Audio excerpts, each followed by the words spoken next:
ഒന്നല്ല രണ്ടല്ല 24 ലക്ഷത്തോളം വരുന്ന വിദ്യാർത്ഥികളെയാണ് മോദി സത്യപ്രതിജ്ഞയ്ക്ക് മുൻപ് ചതിച്ചത്. ചതിയുടെ പടവിൽ ചവിട്ടിക്കൊണ്ടാണ് മോദി മൂന്നാം അംഗത്തിന് തയ്യാറായതും. ദൈവനാമത്തിൽ സത്യപ്രതിജ്ഞ ചെയ്ത മോദി നിങ്ങൾ അധികാര കസേരയിൽ ഇരിക്കും മുൻപ് തന്നെ ദൈവനിന്ദ ചെയ്തു. പക്ഷേ ഇതിന് പകരം ഒരാൾ ചോദിക്കും, ഭരണചക്രം തുടങ്ങുന്നതിന് മുൻപേ തന്നെ 24 ലക്ഷത്തോളം വിദ്യാർത്ഥികളെ നീറ്റ് പരീക്ഷയിൽ ക്രമക്കേട് നടത്തി ചതിച്ച മോദിയോട് കണക്ക് പറയിക്കുമെന്ന് ശപഥമെടുത്തിരിക്കുകയാണ് രാഹുൽ. നരേന്ദ്രമോദി സർക്കാർ അധികാരത്തിലേറും മുൻപ് 24 ലക്ഷം വിദ്യാർത്ഥികളെ തകർത്തുവെന്നും പാർലമെന്റിൽ താൻ നിങ്ങളുടെ ശബ്ദമായിരിക്കുമെന്നും ഉറപ്പു നൽകുകയാണ് രാഹുൽ ഗാന്ധി.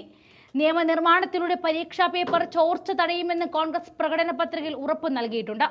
പാർലമെന്റിൽ നിങ്ങളുടെ ശബ്ദമായിരിക്കുമെന്ന് തന്റെ എക്സ് പ്ലാറ്റ്ഫോമിലൂടെയാണ് രാഹുൽ അറിയിച്ചത്. രാജ്യത്തെ പ്രധാന മെഡിക്കൽ പ്രവേശന പരീക്ഷയായ നീറ്റ് ഫലത്തിൽ അട്ടിമറി നടന്നെന്ന ഗുരുതര ആരോപണമാണ് കഴിഞ്ഞ ദിവസങ്ങൾ ഉയർന്നു വന്നത്. ഇക്കാര്യത്തിൽ അന്വേഷണം ആവശ്യപ്പെട്ട് വിദ്യാർത്ഥികൾ കേന്ദ്ര വിദ്യാഭ്യാസ മന്ത്രാലയത്തിന് കത്തെഴുതി. ചില വിദ്യാർത്ഥികൾക്ക് ഗ്രേസ് മാർക്ക് നൽകിയതിലും 67 പേർക്ക് 1ാം റാങ്ക് കിട്ടിയതിലും അട്ടിമറിയുണ്ടെന്ന ആരോപണമാണ് ഉയർന്നു വരുന്നത്.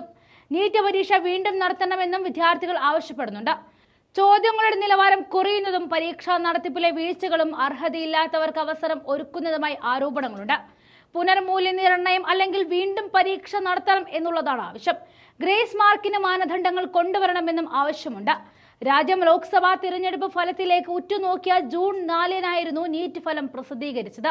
2023 നീറ്റ് പരീക്ഷയിൽ 3 വിദ്യാർത്ഥികൾ മാത്രമായിരുന്നു 716 മാർക്ക് ലഭിച്ചത്.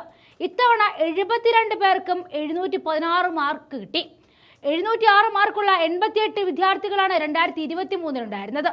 ഇത്തവണ 812ആയി 10 മടങ്ങാണ് വർദ്ധിച്ചതും. 650 മാർക്കുള്ള 7228 കുട്ടികൾ മാത്രമാണ് കഴിഞ്ഞ വർഷം ഉണ്ടായിരുന്നത്. ഇത്തവണ 650 മാർക്ക് വാങ്ങിയവരുടെ എണ്ണത്തിൽ 3 ഇരട്ടി വർധനമാണ് ഉണ്ടായത്. ഇതോടെ 650-ൽ താഴെ മാർക്ക് വാങ്ങിയവർ റാങ്ക് ലിസ്റ്റിൽ പിന്നിലുമായി. പരീക്ഷ എഴുതാൻ നിശ്ചിത സമയം ലഭിക്കാതിരുന്ന സെന്ററുകളിലെ വിദ്യാർത്ഥികൾക്കായിരുന്നു ഗ്രേസ് മാർക്ക് നൽകിയത്. എന്നാൽ നീറ്റ് പരീക്ഷയിൽ ഈ രീതിയിൽ മാർക്ക് നൽകാൻ വ്യവസ്ഥയില്ല എന്നതാണ് വസ്തുത. നീറ്റ് പരീക്ഷയുടെ ചരിത്രത്തിൽ വളരെ അപൂർവമായി മാത്രമായിരുന്നു വിദ്യാർത്ഥികൾക്ക് ഫുൾ മാർക്ക് ലഭിച്ചിരുന്നത്. എന്നാൽ പതിവില്ലാതെ 67 പേർക്കാണ് ഇത്തവണ ഫുൾ മാർക്കോട് കൂടി 1ാം റാങ്ക് നേടിയതും. ഇത് നിരവധി സംശയങ്ങളാണ് ജനിപ്പിക്കുന്നത്. രാജ്യത്തെ ചില ഇൻസ്റ്റിറ്റ്യൂട്ടുകളിൽ നിന്നുമുള്ള വിദ്യാർത്ഥികൾക്ക് മാത്രമാണ് ഈ മാർക്ക് ഒന്നിച്ചു വന്നിരിക്കുന്നത് എന്നതും ഗുരുതരമായ ഒരു ആരോപണമാണ്. ലോക്സഭാ തെരഞ്ഞെടുപ്പ് ഫലപ്രഖ്യാപന ദിവസം മാധ്യമ ശ്രദ്ധ കിട്ടാത്ത വിധത്തിൽ നീറ്റ് പരീക്ഷാ ഫലം ഒളിച്ചു നടത്തിയെന്ന ആരോപണവുമുണ്ട്. നീറ്റ് പരീക്ഷയുടെ ചരിത്രത്തിൽ തന്നെ സംഭവിക്കാൻ പാടില്ലാത്ത പല കാര്യങ്ങളും ഇത്തവണ സംഭവിച്ചിട്ടുണ്ടെന്നാണ് വിവാദങ്ങളിൽ നിന്നും വ്യക്തമാവുന്നത്. NCERT പാഠപുസ്തകത്തിലെ ഉത്തരത്തിന്റെ പിഴവിനാണ് ഗ്രേസ് മാർക്ക് എന്നാണ് നീറ്റ് പരീക്ഷ നടത്തുന്ന നാഷണൽ ടെസ്റ്റിംഗ് ഏജൻസി അഥവാ NIT-യുടെ വിശദീകരണം. നീറ്റ് വൈകി തുടങ്ങിയ സ്ഥലങ്ങളിൽ കുട്ടികൾക്ക് നഷ്ടപ്പെട്ട സമയത്തിന് പകരം കൊടുത്തതാണെന്ന രണ്ടാമത്തെ വിശദീകരണം. 15 മിനിറ്റാണ് പലയിടത്തും നീറ്റ് പരീക്ഷ വൈകി തുടങ്ങിയത്. ഒരു ചോദ്യത്തിന് ഉത്തരം എഴുതാൻ ഒരു കുട്ടിക്ക് 1 മിനിറ്റ് ശരാശരി സമയം കണക്കാക്കി ഒരു ചോദ്യത്തിന് 4 മാർക്ക് വീതം 15 മിനിറ്റ് കൊടുക്കുന്ന ഗ്രേസ് മാർക്ക് 60 ആണ്. അപ്പോൾ ഈ ഗ്രേസ് മാർക്കോടെ 720 മാർക്ക് കിട്ടിയ ഒരാളുടെ യഥാർത്ഥ മാർക്ക് 680 ആയിരിക്കും. ഇത് നീറ്റ് പരീക്ഷയുടെ ഇതുവരെ ഇല്ലാത്ത മെറിറ്റിനെ തന്നെ അട്ടിമറിക്കുകയാണ്. 600 മാർക്കുകൾ മാത്രം ലഭിച്ച ഒരു വിദ്യാർത്ഥി 60 മാർക്ക് ഗ്രേസ് മാർക്കായി ലഭിച്ച് 660-ലെത്തി. MBBS-ന് പ്രവേശനം നേടുമ്പോൾ പഠിച്ച് 650-ഉം 640-ഉം ഒക്കെ മാർക്ക് വാങ്ങിയ വിദ്യാർത്ഥികൾ പുറത്തു നിൽക്കേണ്ടി വരുന്നു എന്നിടത്ത് ക്രൂരമായ ഒരു അനീതി അരങ്ങേറുന്നുണ്ട്. നീറ്റ് പരീക്ഷയുമായി ബന്ധപ്പെട്ട് ഇത്ര അധികം വിവാദങ്ങൾ ഉടലെടുക്കുമ്പോൾ എന്താണ് സംഭവിച്ചതെന്ന് സുതാര്യമായി അറിയിക്കാനുള്ള ഉത്തരവാദിത്തം NIT-ക്കുണ്ട്.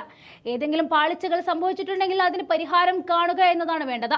രാജ്യത്തിന്റെ ലക്ഷക്കണക്കിന് വിദ്യാർത്ഥികളുടെ വർഷങ്ങളുടെ അധ്വാനത്തിനും ഭാവിയെക്കുറിച്ചുള്ള അവരുടെ പ്രതീക്ഷകൾക്കും അനേകം കുടുംബങ്ങളുടെ സ്വപ്നങ്ങൾക്കും ഇതിൽ കൂടുതൽ വില അധികൃതർ കൽപ്പിക്കേണ്ടതുണ്ട്. അധികാരത്തിലേക്ക് കയറുന്നതിന് തൊട്ടു മുൻപ് മോദി ഇങ്ങനെ ചെയ്തെങ്കിൽ ഭാവി കാര്യങ്ങൾ കഷ്ടത്തിലാകുമെന്ന കാര്യത്തിൽ യാതൊരു സംശയവുമില്ല. പക്ഷെ അപ്പോഴും ഒരു ഉറപ്പ് നൽകുന്നുണ്ട് രാഹുൽ ഗാന്ധി, പാർലമെന്റിൽ വിദ്യാർത്ഥികളുടെ ശബ്ദമായി ഞാൻ മാറുമെന്ന്.